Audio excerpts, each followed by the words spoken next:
사실 성경에 자식을 사랑하라 그런 계명은 없습니다. 왜 없는지 아세요? 그건 말할 필요가 없습니다. 자식을 사랑하지 않는 부모는 없기 때문에 그렇죠. 그런데 부모에게 문제는 뭐냐면 그 자녀를 사랑하는 방법이 좀 잘못되어 있을 수가 있어요. 삐뚤은 사랑 때문에 문제가 생기는 경우는 있어도 자녀를 사랑하지 않는 부모는 없습니다. 요새 아이들이요, 그 휴대폰에 이름을 저장을 해놓는데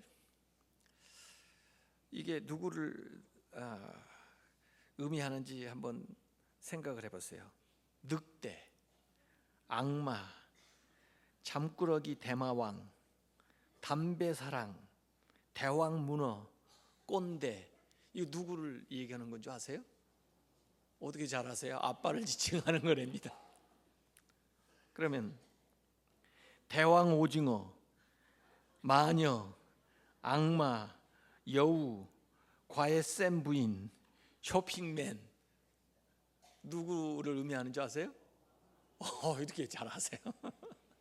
여러분 자녀들 휴대폰 한번 검사해 보세요. 여러분을 뭐라고 이름을 별명을 해놨는지. 하여간에 부모가 자식을 사랑하는 것은 어찌 보면 본능적인데, 그런데 요새 그 삐뚤은 사랑 때문에 이 자녀들이 상처를 받아가지고 부모에게 아주 화가 나 있는 경우가 많이 있더라고요. 그래서 요사이 그 신문에 보니까 그 수전 포워드라고 하는 사람이 쓴 책 그 제목이 Toxic Parents, 독이 되는 부모라는 책이 나왔거든요. 그걸 좀 축약해가지고 독친이라고 하더군요. 독친, 독이 되는 부모, 자녀의 인생에 독이 되는 부모라 그 말이죠. 그래서 부모가 자녀들에게 험한 말을 하면서도 야, 너 위해서 하는 말이야, 너를 다 사랑하기 때문에 하는 말이라고, 내 말 들어, 이렇게 하면서 이제 부모들이 아이들에게 상처를 준다는 겁니다. 그래서 어릴 때부터 부모가 짜놓은 인생 스케줄을 따라서 아이의 일거수일투족을 간섭을 하고 드는 부모, 또 자기가 실패한 경험, 또 자기가 못 이룬 것들 때문에 아이를 통해서 그것을 이루어보려고 애들을 통제하는, 그래서 모든 결정을 부모가 하는 그런 경우, 아이의 의사를 존중하는 척하면서 주요한 인생의 결정에 있어서는 부모의 생각을 주입해가지고 애들을 꼼짝달싹 못하게 만드는 이런 부모들이 자녀의 인생에 독이 되는 부모다. 그래서 독친, 마음대로 안 되면, 말을 따라주지 않으면 애들한테 야, 너한테 돈 들어간 것이 아깝다. 그래서 아이들이요, 어린 아이들이라도 부모 때문에 엄청 스트레스 받고 있답니다. 또 청소년들은 부모 때문에 화병이 나가 있대요. 화병이 나가지고 분노가 치밀어서 이걸 해소할 때를 찾지를 못해가지고 그냥 말썽을 부리고 다른 사람들에 같아 그냥 배출하고, 이런 이야기가 주변에서 많이 들려요. 에베소서 6장 1절에서 4절까지 보면은 이런 말씀을 했습니다. 자녀들아, 주님 안에서 너희 부모에게 순종하라. 이것이 옳으니라. 너의 아버지와 어머니를 공경하라. 이것이 약속이 있는 첫 계명이니. 부모를 공경하고 부모에게 순종하면은 하나님의 복이 약속되어 있는데 내가 잘되고 땅에서 장수하리라. 잘되는 건 형통하는 거예요. 그래서 생명으로 말하면 양질의 삶을 살게 되는 거고, 이 장수하는 것은 그 삶의 길이가 길어지는 거죠. 그래서 quality of life and quantity of life 다 좋아지는 거죠.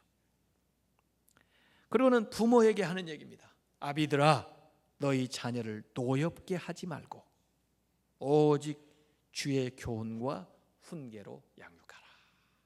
그래서 여기 예배소서에는 공평해요. 부모에게 하는 말도 나오고 그 다음에 자녀에게 하는 말도 나옵니다. 제가 자녀에 대한 이야기를 조금 앞으로 하려고 하니까 부모에 대한 이야기를 먼저 하는 거예요. 그래야 자녀들이 좀 불만이 없을 거 아니에요. 근데 부모들에게 자녀에 대해서는 노엽게 하지 말라 그런 거예요. 자녀들을 노엽게 하지 마라.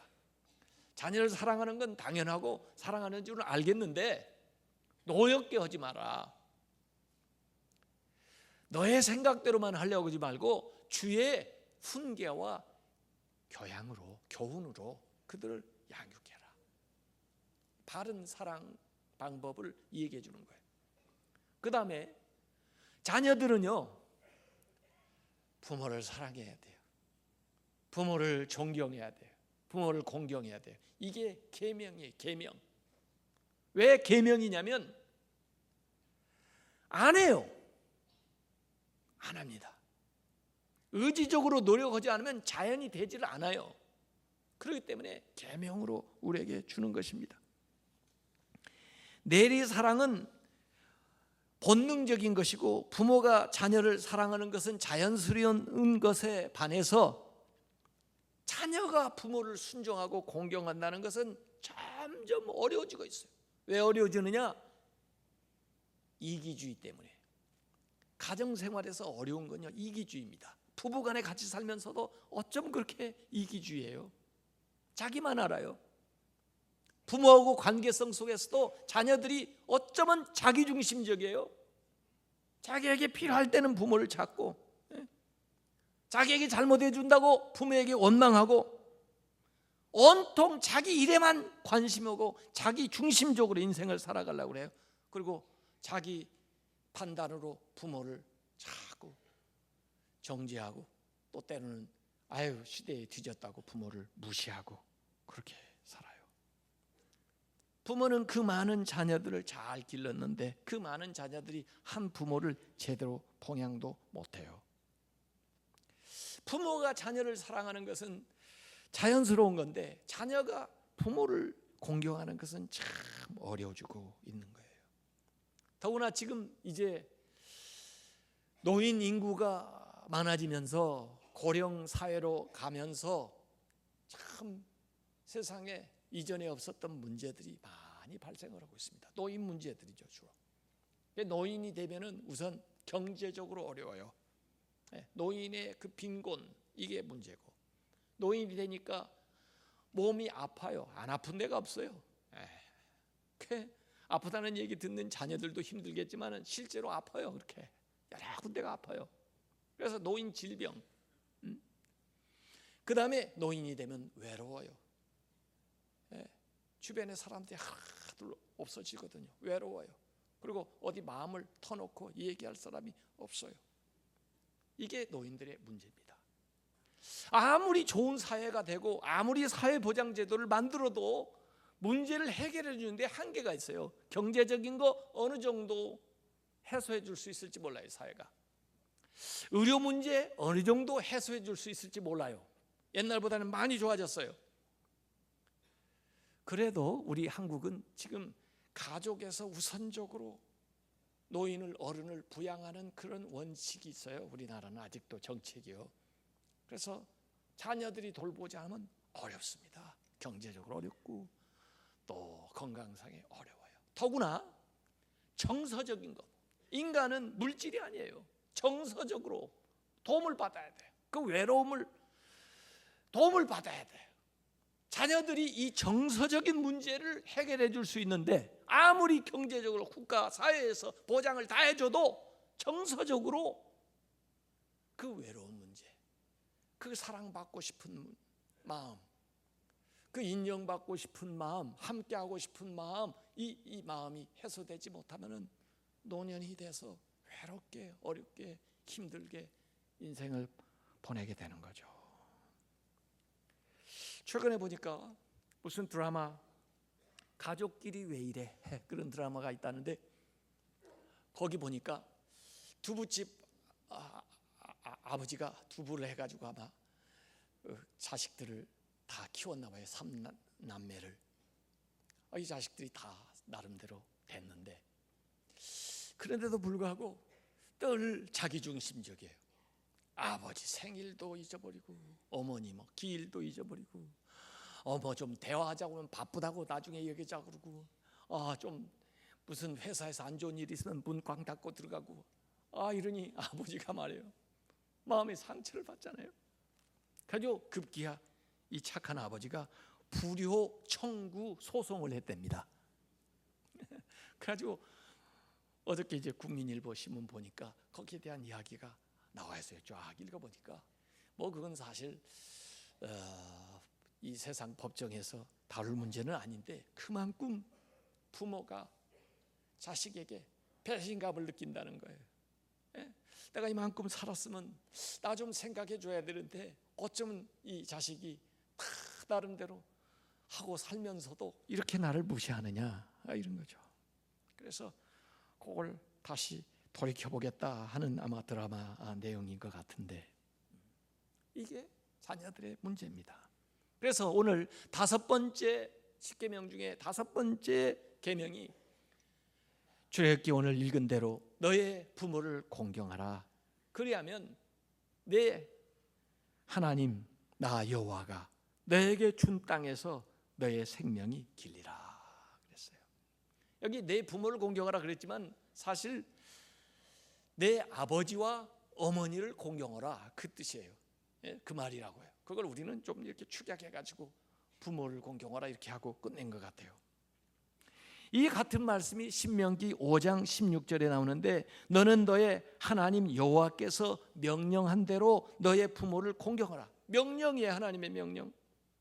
그리하면 이 명령을 지키면 내 하나님 여호와가 너에게 준 땅에서 너의 생명이 길고 그다음에 복을 누리리라. 이 계명도 약속이 있는 거예요. 상급이 있는 거예요. 그 계명을 지키면 거기에 붙어있는 상급을 우리가 받아 누리게 되는 그런 거예요. 이 부모를 공경하라가 5번째에 나오는 건데 10계명은 가치의 우선순위에 따라 나온다고 그랬어요. 그래서 제일 가치는 하나님과의 관계, 그 다음에 인간과의 관계, 물질과의 관계가 나오는데 인간과의 관계에 가장 먼저 나오는 것이 부모님을 공경하는 거예요. 심지어 이 부모님을 공경하라고 하는 5번째 계명은 살인하지 말라는 6번째 계명보다도 더 먼저 나오고 도적질을 하지 말라는 계명보다도 먼저 나오고 거짓 증거하지 말라는 계명보다도 더 먼저 나오고 그 다음에 탐욕 부리지 말라는 계명보다 먼저 나오는 거예요. 왜? 더 중요하기 때문에. 다른 것들은 좀 이해가 가는데 아니 살인하지 말라보다 부모에게 공경하라는 게 더 먼저 나온다. 말하자면 불효하는 것은 살인하는 것보다 더 나쁘다는 거예요. 성경적으로 생각을 해보세요. 세상에 우리는 살인한 것은, 간음한 것은, 도적질한 것은 감옥에 집어넣고 중한죄라고 생각을 했지 부모에게 불효하는 것이 이 살인죄보다, 이 도적질보다, 이 간음보다 더 큰 죄라고 생각을 한 사람이 얼마나 있겠어요. 성경은 그렇게 얘기를 하고 있습니다. 왜 그럴까요? 부모는요 이 세상에 하나님의 대리자예요. 우리가 보이지 않는 하나님을 어떻게 섬긴다고 할 수 있어요? 부모를 대하는 거 보면 알 수 있다는 거예요. 우리가 세상 인간관계를 시작하는 가장 기초 단위가 가정이에요. 가정은 부모와 자식의 관계에서부터 비롯되는 겁니다. 그 관계를 제대로 못하면 밖에 나가서 무슨 사회생활을 제대로 하겠어요? 부모를 통해서 우리가 인생이 이 세상에 왔습니다. 생명이 왔어요. 생명이 있어야 살면서 이런저런 일도 할 거 아니에요? 그런데 그 생명의 근원을 흔드는, 부인하는 그런 행위를 하게 되면은 다른 건 말해서 뭐 하겠어요? 그래서 이 5번째 계명은 가정의 신성한 것, 부모의 소중한 것을 우리에게 먼저 일깨워 주고 있는 거예요. 탈무드에 보면 그 랍비가 이렇게 가르치는 대목이 나옵니다. 인간은 셋의 동역자에 의해서, 그 셋은 하나님, 어머니, 아버지죠. 그 셋의 동역자에 의해서 창조가 되었다.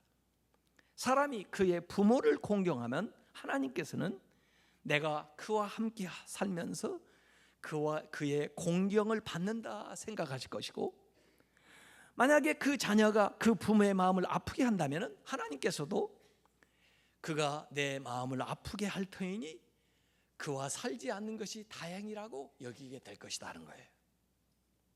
그러니까 부모를 어떻게 여기느냐에 따라서 하나님이 우리에 대해서 생각을 하신다 그런 거예요. 특별히 이 5번째 부모 공경 계명은 젊은 부모가 아니고 노년이 된 부모입니다. 노인이 되어서 이제는 세상에서 보면 생산 능력도 없고 어떤 재산권도 없고 뭔가 이 세상에서 내놓을 만한 것이 없는 이미 약자가 되어버린 그 부모를 공경하라 그 말이에요. 그래서 장성한 부모들, 자녀들이 노년이 된 부모를 공경하라고 하는 이 얘기입니다. 그래서 특별히 성경에는 이 약속이 있는 계명, 보상 규정이 있는 경우에는 상대방이 약자인 경우예요. 가난한 사람, 병든 사람, 과부, 고아 이런 사람들 멸시하고 어렵게하면은 그분들이 뭔가 보복을 못하겠지만은 하나님께서 보복한다는 거예요. 그들에게 잘 대해주면은 그들이 보상을 못하겠지만 하나님이 보상을 해주신다는 거예요. 그래서 약자인 경우에는 이 보상 규정이 반드시 나와 있어요. 그래서 오늘 부모를 공경하는 것에 대해서 왜 하나님이 복을 주시느냐? 부모가 못 주더라도, 부모가 줄 형편이 안 되더라도 내가 주겠다는 거예요. 하나님이. 왜? 나한테 한 걸로 여기겠다 이거예요. 하나님이 내가 빚진 걸로 알겠다 이거예요. 이렇게까지 강하게 얘기하는 겁니다. 그러나 기독교의 효도는 세상에서 말하는 윤리 정도가 아니에요. 기독교의 효도는 이것을 신앙의 차원에까지 끌어올린 거예요. 신앙의 차원. 그래서 정말 네가 믿음 생활을 잘한다면은, 네가 정말 하나님을 섬긴다면은 네 부모를 잘 섬겨라. 요걸 신앙적으로 지지해 주는 거예요. 더구나 4번째 계명 안식일 계명이 나왔는데, 안식도 우리가 생산을 하지 않는 날이에요. 그러나 그게 소중하다, 그 가치를 알아야 된다는 것처럼 이 5번째 부모도 이제 인생의 노년기, 인생의 휴식기에 들었지만은 그 존재 자체가 귀한 것이다. 그래서 어떤 행동이나 어떤 물질이나 어떤 생산력이 없다 할지라도 열시하지 말고 잘 섬겨드려라는 거예요. 레위기 19장에 보면 정결법이 나옵니다. 성결, 거룩한 삶을 살기 위한 여러 가지 규정들이 나오는데, 그 레위기 19장 3절에 보면 제일 먼저 나오는 것이 너희 각 사람은 부모를 경외하고 나의 안식일을 지키라.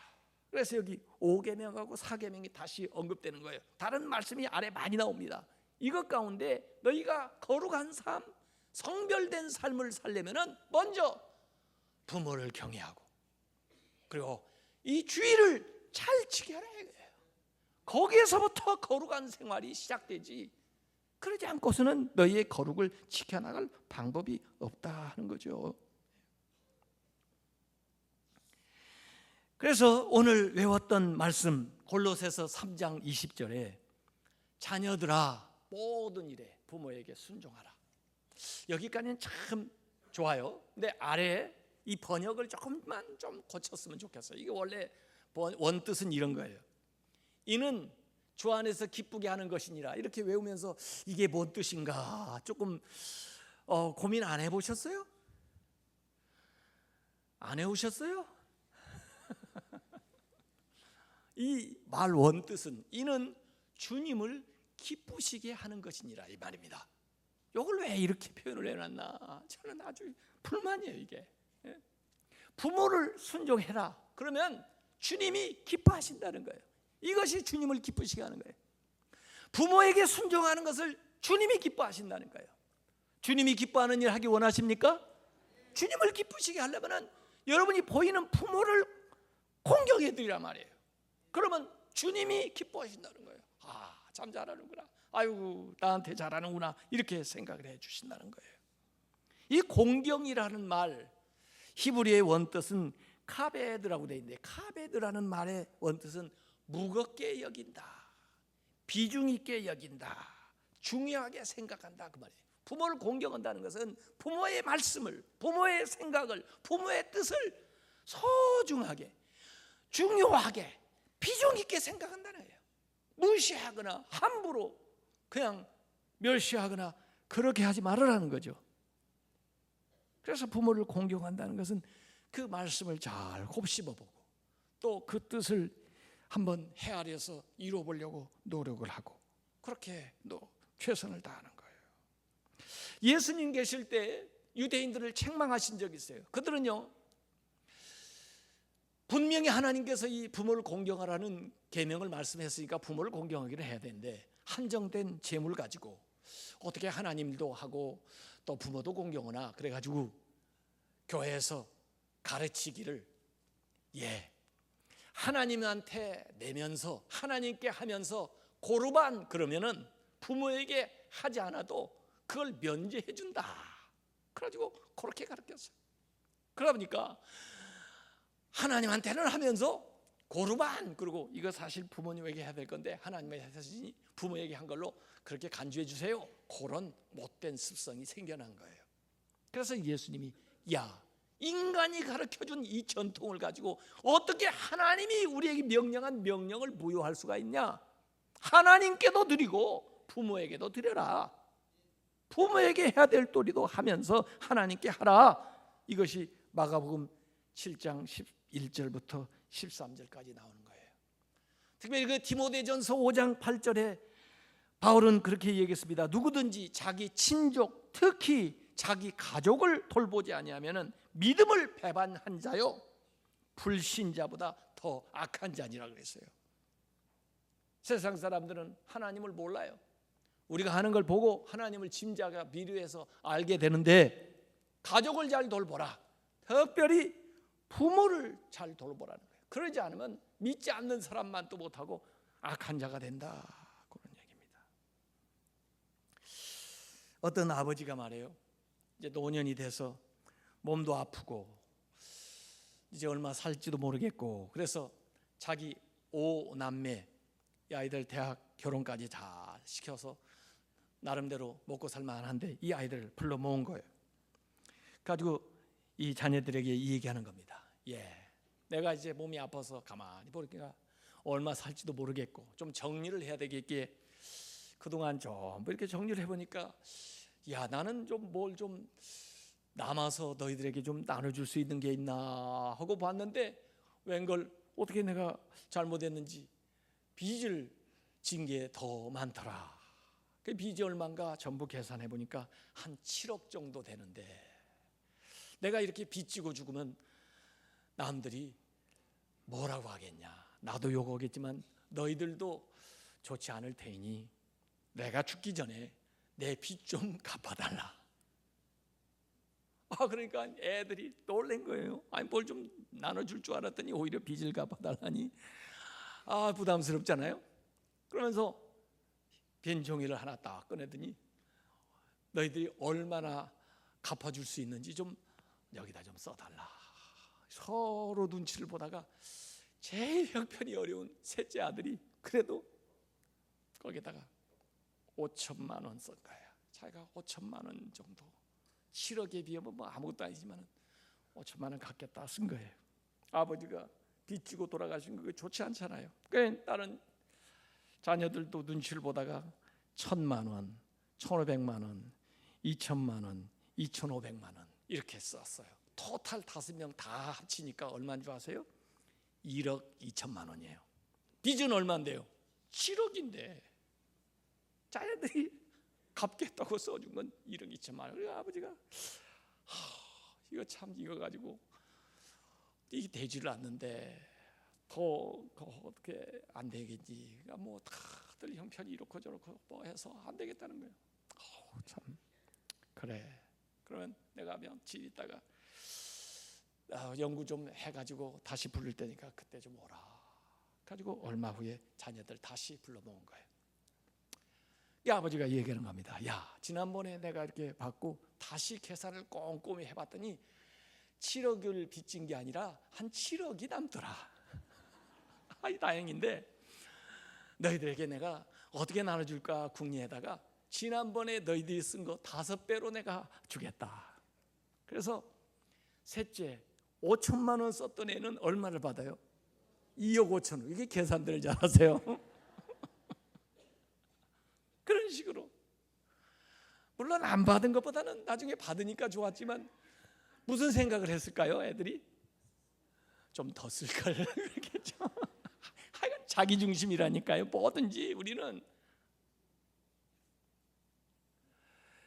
부모가 못 주면은 하나님이 갚아준다니까요. 예? 더 쓰세요. 더 쓰세요. 살아계실 때 더 쓰시라고요.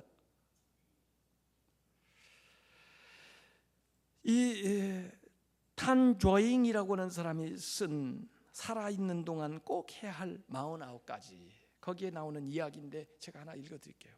실화의 실화. 일본의 어느 인류대 졸업생이 한 회사에 이력서를 냈다. 사장이 면접 자리에서 의외의 질문을 던졌다. 부모님을 목욕시키거나 닦아드린 적 있습니까? 한 번도 없습니다. 청년은 정직하게 대답했다. 그러면 부모님의 등을 긁어드린 적은 있나요? 청년은 잠시 생각했다. 네, 제가 초등학교 다닐 때 등을 긁어드리면 어머니께서 용돈을 주셨습니다. 청년은 혹시 입사를 못하게 되는 건 아닐까 걱정이 되기 시작했다. 사장은 청년의 마음을 읽은 듯 실망하지 말고 희망을 가지라고 위로했다. 정해진 면접 시간이 끝나고 청년이 자리에서 일어나 인사를 하자 사장이 이렇게 말했다. 내일 이 시간에 다시 오세요. 하지만 한 가지 조건이 있습니다. 부모님을 닦아드린 적이 없다고 했죠. 내일 여기 오기 전에 꼭 한번 닦아드렸으면 좋겠어요. 할 수 있겠어요? 청년은 꼭 그러겠다고 대답을 했다. 그는 반드시 취업을 해야 하는 형편이었다. 아버지는 그가 태어난 지 얼마 안 되어 돌아가셨고 어머니가 품을 팔아 그의 학비를 댔다. 어머니의 바람대로 그는 도쿄의 명문대학에 합격했다. 학비가 어마어마했지만 어머니는 한 번도 힘들다는 말을 한 적이 없었다. 이제 그가 돈을 벌어 어머니의 은혜에 보답해야 할 차례가 되었다. 청년이 집에 갔을 때 어머니는 일터에서 아직 돌아오지 않았다. 청년은 곰곰이 생각했다. 어머니는 하루 종일 밖에서 일하시니까 틀림없이 발이 가장 더러우실 거야. 그러니 발을 닦아드리는 게 좋을 거야. 집에 돌아온 어머니는 아들이 발을 씻겨드리겠다고 하자 의아하게 생각했다. 내 발을 닦아준다는 거니? 마음은 고맙지만 내가 닦으마. 어머니는 한사코 발을 내밀지 않았다. 청년은 어쩔 수 없이 어머니에게 닦아드려야 하는 이유를 말씀드렸다. 어머니, 오늘 입사 면접을 봤는데요. 사장님이 어머니를 씻겨드리고 다시 오라고 했어요. 그래서 꼭 발을 닦아드려야 해요. 그러자 어머니의 태도가 금세 바뀌었다. 두말 없이 문턱에 걸터앉아 세숫대에 발을 담갔다. 청년은 오른손으로 조심스레 어머니의 발등을 잡았다. 태어나 처음으로 가까이서 살펴보는 어머니의 발이었다. 자신의 하얀 발과는 다르게 느껴졌다. 앙상한 발등이 나무 껍질처럼 보였다. 어머니, 그동안 저를 키우시느라 고생 많으셨죠. 이제 제가 은혜를 갚을게요. 아니다, 고생은 무슨. 오늘 면접을 본 회사가 유명한 회사거든요. 제가 취직이 되면 더 이상 고된 일은 하지 마시고 어머니 원하는 편한 일들 하세요. 손이 발바닥에 닿았다. 그 순간 청년은 숨이 멎는 것 같았다. 말문이 막혔다. 어머니의 발바닥은 시멘트처럼 딱딱하게 굳어 있었다. 도저히 사람의 피부라고 할 수 없을 정도였다. 어머니는 아들의 손이 발바닥에 닿았는지조차 느끼지 못하는 것 같았다. 발바닥에 굳은 살 때문에 아무런 감각도 없었던 것이다. 청년의 손이 가늘게 떨렸다. 그는 고개를 더 숙였다. 그리고 울음을 참으려고 이를 악물었다. 새어나오는 울음을 간신히 삼키고 또 삼켰다. 하지만 어깨가 들썩이는 것은 어쩌할 수가 없었다. 한쪽 어깨에 어머니의 부드러운 손길이 느껴졌다. 청년은 어머니의 발을 끌어안고 목을 놓아 구슬피 울기 시작했다. 다음 날 청년은 다시 만난 회사 사장에게 말했다. 어머니가 저 때문에 얼마나 고생하셨는지 이제 알았습니다. 사장님은 학교에서 제가 배우지 못한 것들을 깨닫게 해주셨어요. 정말 감사드립니다. 만약 사장님이 아니었다면 저는 어머니의 발을 살펴보거나 만질 생각을 평생 하지 못했을 거예요. 저에게는 어머니 한 분밖에 안 계십니다. 정말 어머니 잘 모실게요. 사장은 미소를 지으며 고개를 끄덕이더니 조용히 말했다. 인사부로 가서 입사 소속을 밟도록 하시게. 이런 얘기예요. 사실 저도 며칠 전에 말이에요, 꿈을 꿨어요. 근데 그 꿈에 저희 어머니가 돌아가시더라고요. 그래서 제가 얼마나 어머니에게 못해드린 게 후회가 되는지 그러다 깼어요. 근데 사실 우리 어머니 안 돌아가셨거든요. 그게 꿈이에요. 뭘 해드릴 수 있을까 하고 생각을 해보니까 해드릴 게 별로 없어요. 어머니가 요양원에 계시거든요. 뭐 드시는 것도 별로 없고 무슨 뭐 말도 제대로 못 하시고. 그래서 지난번에 가서 겨우 제가 사랑합니다, 고맙습니다 그랬는데, 오늘 이 이야기를 제가 읽으면서 우리 아들, 딸, 또 사위될 애가 오면은 애들 데리고 어머니한테 가서 어머니 몸이나 닦아드려야 되겠다, 그런 생각했어요. 우리가요, 부모에게 해드릴 게 많지가 않습니다. 점점 해드릴 게 없어져요. 제가 한국에 96년도에 왔을 때, 그때는 시간 강사를 하기 때문에 참 어려웠어요. 그때 기도하다가 하나님께서 저에게 약속의 말씀을 주셨는데 그게 신명기 8장 말씀이었어요. 그 말씀을 들으면서 얼마나 감동이 돼서 은혜를 받았는지.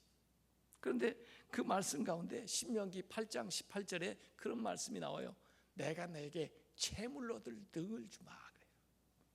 좋은 말씀이긴 한데 제가 사업가라면 정말 할렐루야인데, 아니 제가 목사인데 말이에요. 더구나 그때는 교수하려고 하고 있는데 내가 내게 채물 얻을 능력을 준다. 그래서 아무리 생각해도 야, 이걸 내가 가지고 있는 게 이게 별로 효과적이지 못한 것 같아요. 그래서 제가 저희 아들 초등학교 6학년인데 내가 오라고 그랬어요. 그래가지고 아빠가 나한테 유산을 물려주겠다.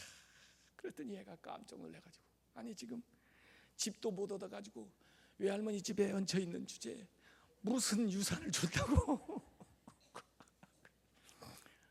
아니다, 이건 진짜 얼마 재산보다도 그걸 만들어낼 수 있는 이 재료니까 이건 여기서 무궁무진하게 나오는 건데 이게 재물 얻을 능력이라는 것이다. 이게 요걸 줄 테니 네가 유산으로 받겠느냐. 이게 너한테 내가 주는 이 정말 중요한 유산이다. 그랬더니 받겠다는 거예요. 근데 받는 조건이 있다. 이게 하나님한테 11조로 또 하나님께도 많이 드려야 되지만 나한테 준 거 내가 너한테 물려주니까 나한테 10분의 1을 줘야 된다. 지분이 10분의 1이 될 거다. 그래도 하겠느냐. 하겠다는 거예요. 그래, 손을 얹어라. 그래가지고 그 말씀에다 손을 얹고 저도 손질을 얹고 기도를 해줬어요. 하나님, 저한테 주신 말씀을 제가 우리 아들한테 물려줍니다. 재물 얻을 등을 주셔서 앞으로 주님 나라 위해서 재물을 많이 쓸 수 있도록 해주십시오. 그리고 저한테 약속한 것도 꼭 지키게 해주시옵소서. 이렇게 기도를 했어요. 그래, 둘이 그러고 있으니까 제 딸이 너무 궁금해가지고 밖에서 둘이 뭐 하는 거야? 자기 빼놓고. 그래서 이 얘기를 했더니 자기도 하고 싶대요. 그래서 너도 손을 얹어라. 그래가지고 제 딸까지 둘을 다 제가 그렇게 기도를 해줬는데, 얘들이 진짜 약속대로 대학을 졸업하고 나서 취직을 한다면은 11조를 내고 그 다음에 그 11조만큼을 미국의 통장을 만들어 가지고 예금을 하고 있는 겁니다. 저는 지금 뭐 필요가 없으니까 안 쓰지만은 애들이 저금을 하는 거예요. 오늘 자녀들 데려와야 이런 얘기를 듣는데 말이에요. 그런데 얼마 전에 이제 제 딸아이가 이제 결혼할 사위를 만났잖아요. 그래서 둘이 이제 결혼하기 전에 여러 가지 다 준비하는 것 중에 하나가 버짓 예산에 대한 거예요. 어떻게 예산을 세우며 어떻게 살아갈 거냐. 그러기 위해서는 자기들이 현재 가지고 있는 그 재산이나 또 현재 수입 상태를 서로 아주 좋은 분위기에서 이 얘기를 하는데, 제 딸아이가 그 아이한테 이 얘기하는 거예요. 나는 이만큼을 버는데 그 중에 대학원 다니면서 학교에서 론 학비를 빌렸으니까 매달 얼마씩 갚아야 되고, 그 다음에 또 정기적으로 또 나가는 게 하나 있는데, 그게 우리 부모님한테 이 효도금을 드리는 게 나가야 된다. 어떻게 생각하느냐 그랬더니 그 아이가 너무 좋은 생각을 했다고, 너무 잘하고 있다고, 그렇게 하자고.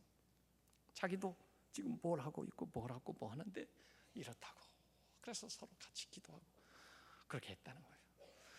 그러니까 이제 사위한테까지 허락을 받았으니까 계속되는 거죠. 이게 자녀가 복 받는 길이에요. 여러분이 돈이 필요해서도 그렇지만 자녀가 복 받는 일을 해줘야 돼. 여기 성경이 뭐라 했어요? 부모를 공경으로. 그러면 네가 땅에서 잘 되고 장수하리라. 왜 뭐 11조를 하고 왜 하나님 앞에 감사하라고 그래요? 여러분이 복 받는 길이에요. 복 받는 길. 내가 여러분에게 복 받는 길을 막아요? 복 받게 해야지. 여러분이 자녀들한테 복 받는 걸 가르쳐야 돼요. 여러분이 말하면 여러분이 뭐 꼭 얻으려고 얘기한다는 그렇게 생각할지 모르니까 저한테 데려오세요. 제가 대신 얘기해 드릴 테니까. 우리가 부모를 잘 공경해야 됩니다. 그리고 우리 부모들은 자녀들을 노엽게 하면 안 돼요. 그 아이들이 주의 사랑과 말씀 안에서 자라가도록 그렇게 기도해주고 뒷받침을 해줘야 돼요. 이렇게 해서 가정이, 교회가, 이 땅이 새로워지는 그런 놀라운 축복을 받으시기를 주님의 이름으로 축원합니다.